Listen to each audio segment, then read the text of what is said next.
Good morning friends, आप सभी का स्वागत है आपके अपने यूट्यूब चैनल स्नेसर एजुकेशन वाला पर।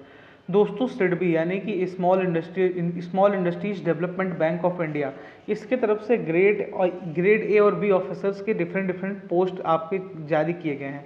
कई सारे बड़े बड़े एडटेक चैनल्स इस पे वीडियो बना चुके हैं, लेकिन उन्होंने सिर्फ अपना कोर्स बेचने के लिए वो वीडियो बनाया है। मैं आपको क्लियर करूंगा कि कौन अप्लाई कर सकता है इस पोस्ट के लिए, कौन अप्लाई नहीं कर सकता है, और किसे फालतू में अप्लाई भी नहीं करना है। आपका पैसा वापस नहीं आएगा अगर आप फॉर्म पे लिंक में डाल दिए तो इसीलिए आप लोग ये समझ लीजिए, ग्रेड ए और ग्रेड बी के ऑफिसर्स कौन कौन अप्लाई करना है। वीडियो के अंत तक बने रहिए, सारी जानकारी आपको प्रोवाइड करेंगे। सीधे आपको ऑफिशियल पीडीएफ पर लेकर के चलते हैं।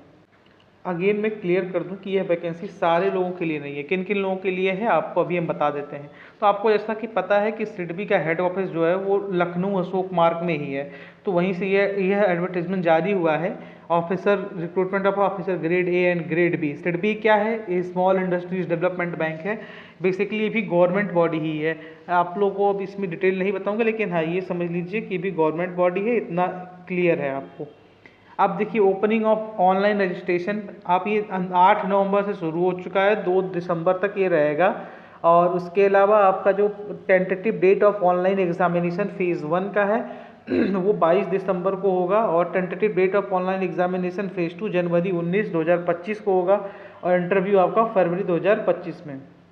अब आप IBPS का अगर दे रहे होंगे पेपर, तो IBPS का 29 नवंबर को आपको, जैसा कि आपको पेपर है IBPS PO की मैं बात कर रहा हूँ मीन्स। उसके अलावा इसका इंटरव्यू जो कंडक्ट होगा वो जनवरी के फर्स्ट वीक से लेकर के सेकेंड वीक, या फरवरी से पहले या फरवरी के फर्स्ट वीक में तो हो जाएगा। तो उसी के अप्रॉक्स इसका भी टेंटेटिव इंटरव्यू डेट रखा गया है। लेकिन ये जो होगा वो IBPS PO के बाद ही मेरे हिसाब से होना चाहिए। कई तो एक साथ कोलैब कर जा रहे हैं अभी हाल फिलहाल के पेपर, पता नहीं किस हिसाब से बना रहा है IBPS। अब नेम ऑफ पोस्ट जैसे इसमें 2 हैं, एक आपका ग्रेड ए है और एक ग्रेड बी है। अब यहाँ पर पहला आप लोग पढ़िए, टोटल पोस्ट है 50। Assistant manager grade A journal stream, ये सबसे बेस्ट नौकरी है इसकी। टोटल नंबर ऑफ पोस्ट 50 हैं, अनरिजर्व 23 हैं, EWS 3, OBC 14, ST 4, SC 6। इसके अलावा जो आपका बेंचमार्क डिसेबिलिटी होते हैं, पर्सन विद बेंचमार्क डिसेबिलिटी, उनके लिए भी 1 और 2 की संख्या में पोस्ट रखे गए हैं।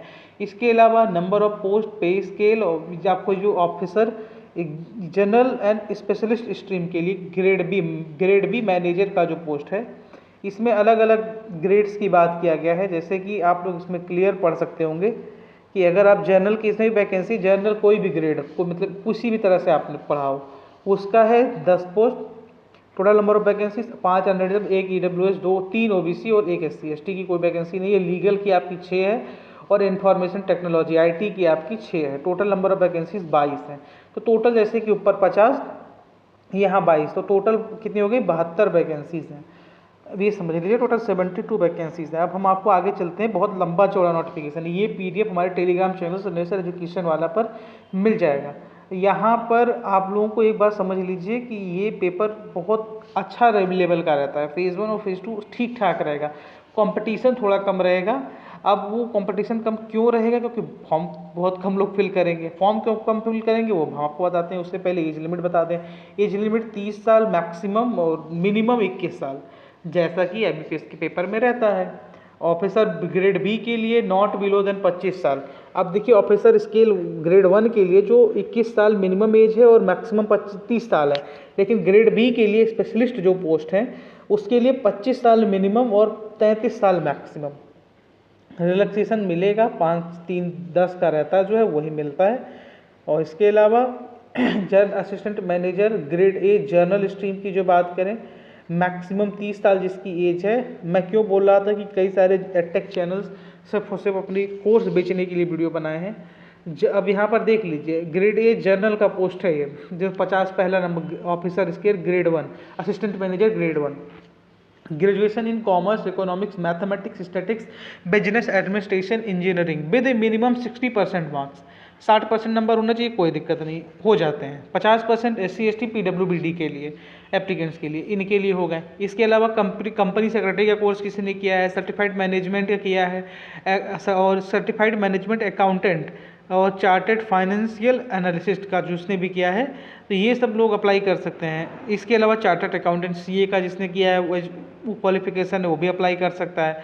MBA PGD में किसी भी डिसिप्लिन में आपके पास 2 साल का कोर्स होना चाहिए, आप लोग अप्लाई कर सकते हैं। ये जनरल की बात कर दिया मैंने।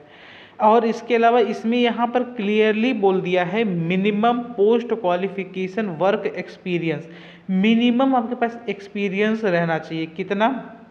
अभी पहला जो कॉलम इसमें बताया गया है, only for candidates having educational qualification of 1, यानी कि जिसमें commerce, math, economics, statistics, business administration, engineering का हो, और इंजीनियरिंग विद 50% 60% मार्क्स। ये तो आपका कंपलसरी रहना ही चाहिए। और या तो कंपनी सेक्रेटरी से आप हैं तो आपके पास वो डेटा होना ही चाहिए, वो जो आपका फाइनल सर्टिफिकेट होना चाहिए। इसके अलावा एसेंशियल क्या है, जरूरी क्या है? At least 2 year of experience in credit dispensation in the areas of MSME, corporate and lending in trade, मानी 2 साल का एक्सपीरियंस होना चाहिए MSME में या कॉरपोरेट में, लेंडिंग जिसमें यार लेन देन जिससे संबंधित हो।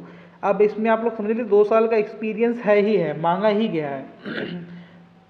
ऑल फाइनेंशियल इंस्टीट्यूशन जो भी हैं आपका, एग्जिम बैंक हो गया, नाबार्ड हो गया, NHB हो गया, नेफबिड हो गया, इन सब में आपने कभी काम किया हो तो बहुत अच्छी बात है। अब यहाँ पर आप लोग कोई RBI से रजिस्टर्ड कहीं पर भी काम कर सकते हैं, किसी भी NBFC में, यानी कि नॉन बैंकिंग फाइनेंशियल कॉर्पोरेशन जो है उसमें भी अगर RBI से रजिस्टर्ड है तो वहाँ पर भी आप लोग काम कर सकते हैं। Candidate having at least 2 year experience core functioning, आपने अगर मैनेजमेंट या बैंकिंग को आप मतलब 2 साल का एक्सपीरियंस, सिंपल भाषा में समझिए 2 साल का एक्सपीरियंस मांगा गया है। जो मैनेजर ग्रेड B जनरल, इसमें किसी भी graduation in any discipline equivalent technical और प्रोफेशनल, यानी इंजीनियरिंग किए हैं, प्रोफेशनल है आपके पास, कोई भी डिसिप्लिन में आपके पास 60% मार्क्स के साथ डिग्री होनी चाहिए। जनरल कैटेगरी की बात कर रहा हूँ, 50% SC ST और PWBD के लिए होना चाहिए, या तो पोस्ट ग्रेजुएशन होना चाहिए आपका पास, मिनिमम 55% मार्क्स। अब pass marks for SC ST and PWBD applicants in aggregate in all semester series में टोटल जो आपका 55% होना चाहिए। लेकिन यहाँ पर भी एसेंशियल में 5 साल का एक्सपीरियंस मांगा गया है।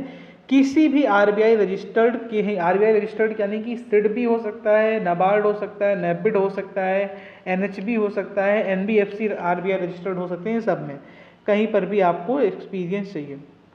तो मैंने आपको पहले ही क्यों कह दिया कि भैया इसमें बहुत सारे लोग अपना कोर्स बेचने के लिए सिर्फ और सिर्फ कर रहे हैं, तो वो लोग समझ जाइए कि आप लोगों को इसमें एक्सपीरियंस कहीं ना कहीं मांगा गया है।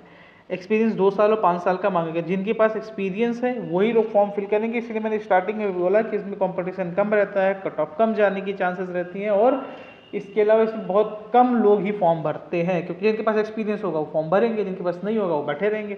जैसे बैंकिंग की तैयारी करने वाले बच्चे कहाँ से भरेंगे, वो कहाँ से एक्सपीरियंस लाएंगे? भैया 1-1.5 साल पहले उनका ग्रेजुएशन कंप्लीट हुआ होगा, कहाँ से वो नौकरी करके एक्सपीरियंस ले आएंगे?